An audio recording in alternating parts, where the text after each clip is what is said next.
Oi gente, como vocês estão? Tô passando aqui hoje não para dividir com vocês uma reflexão, mas para dividir com vocês um testemunho, o qual eu passei há alguns anos e que foi hoje eu posso falar que foi muito gratificante, que me fez crescer muito. E antes eu quero dividir com vocês uma palavra qual eu me baseio e o que me fortaleceu a viver tempos difíceis. Está em Eclesiastes 3. Tudo tem o seu tempo determinado e há tempo para todo o propósito debaixo do céu. Há tempo de nascer e tempo de morrer, tempo de plantar e tempo de arrancar o que se plantou, tempo de matar e tempo de curar, tempo de derribar e tempo de edificar, tempo de chorar e tempo de rir, tempo de prantear e tempo de saltar de alegria, tempo de espalhar pedras e tempo de ajuntar pedras, tempo de abraçar e tempo de afastar-se de abraçar, tempo de buscar e tempo de perder, tempo de guardar e tempo de deitar fora, tempo de rasgar e tempo de coser, tempo de estar calado e tempo de falar, tempo de amar e tempo de aborrecer, tempo de guerra e tempo de paz. E para falar sobre o testemunho, ele é sobre essa marquinha que eu tenho hoje aqui e que ela diz muito hoje de quem eu sou.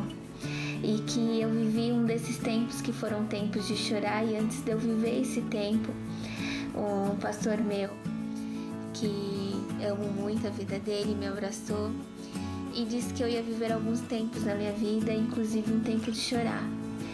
Depois de uns 15 dias daquele abraço, eu recebi um diagnóstico que foi de um câncer, né, dentro da tireoide, e que eu não tinha até então problema nenhum e que eu passei a ter por conta desse nódulo maligno e que eu tive que tirar a tireoide por conta disso. E foram tempos bem difíceis, porque quando a gente escuta a palavra câncer, o primeiro sentimento que vem é medo, é você não saber o que iria acontecer, porque infelizmente eu não soube tão de início, então eu precisei passar pela cirurgia, graças a Deus.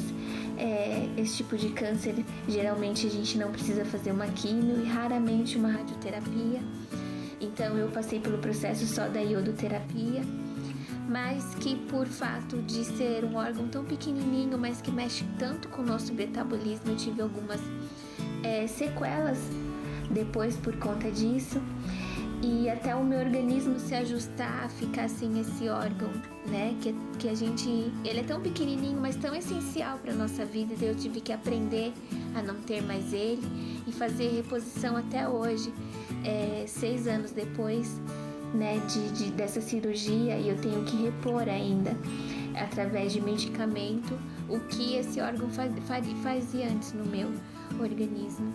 E aí dentro daqueles tempos difíceis eu não sabia, porque os médicos eles dizem assim, eu só vou poder falar o quanto ele afetou ou como ele exatamente está dentro do seu organismo quando eu abrir, porque os exames por muitas vezes nos mostram uma imagem, mas quando a gente vai fazer a cirurgia no paciente é que a gente vê realmente como ali a doença tá realmente. E eu fui para a mesa de cirurgia correndo o risco de perder a voz, ficar ou com uma permanência de uma rouquidão ou ter que usar a tráqueo. Foi as 3 coisas que o médico disse que poderia acontecer comigo.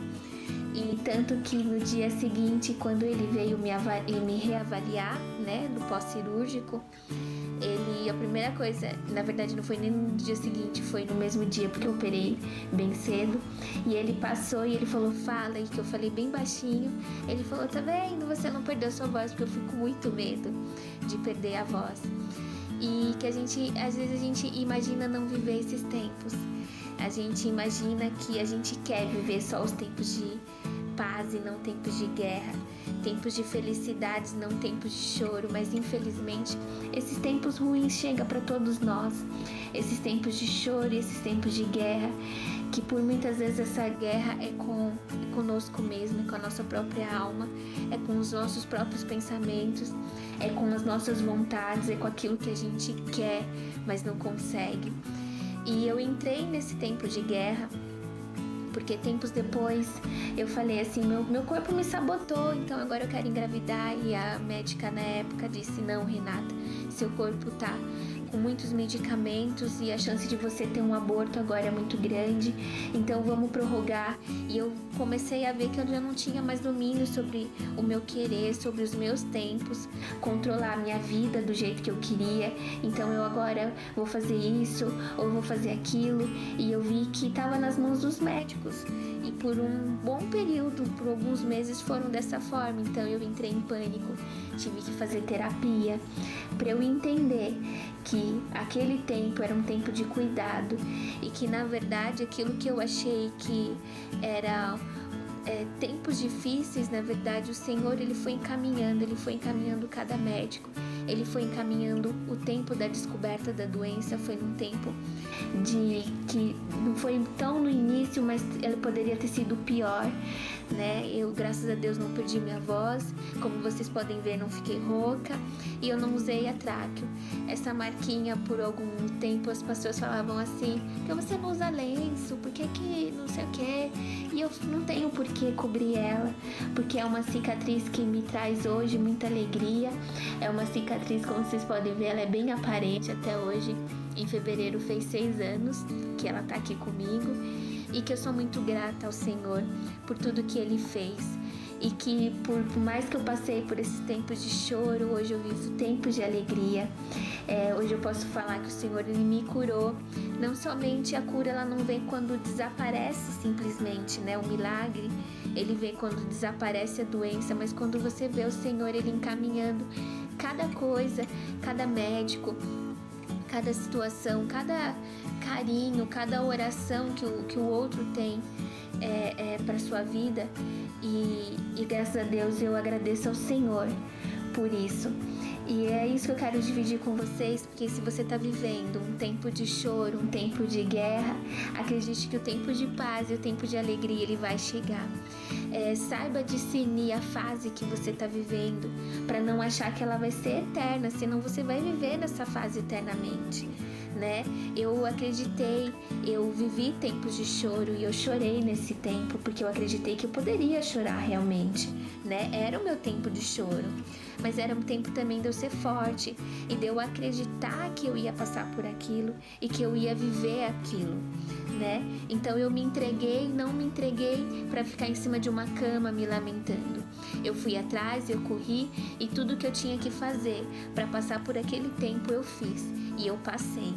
E eu quero deixar essa palavra para você, para que se você não está vivendo num tempo tão bom assim, e se você acredita que parece que esse seu tempo não vai passar, eu quero te encorajar a você viver e a passar por essa fase, mas crendo no Senhor e no que a palavra dele diz sobre você, amém? E que assim você viverá o seu tempo de paz e que assim você viverá o seu tempo de alegria, amém? Assim como eu vivi e como eu já compartilhei com vocês, e não é porque eu vivi, mas é porque o Senhor ele nos promete, porque o Senhor ele diz, amém?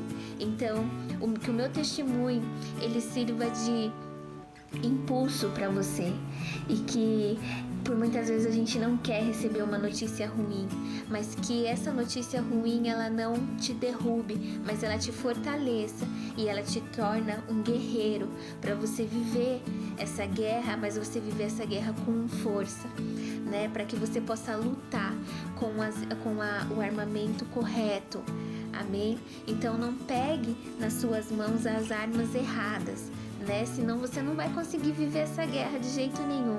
Que você possa ter nas suas mãos as armas corretas, as armas certas. E quem coloca essas armas na sua mão é só o Senhor.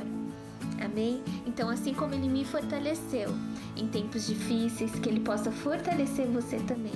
E acredite que esse tempo vai passar. É uma fase. Amém? Fique com Deus, tenha uma ótima semana.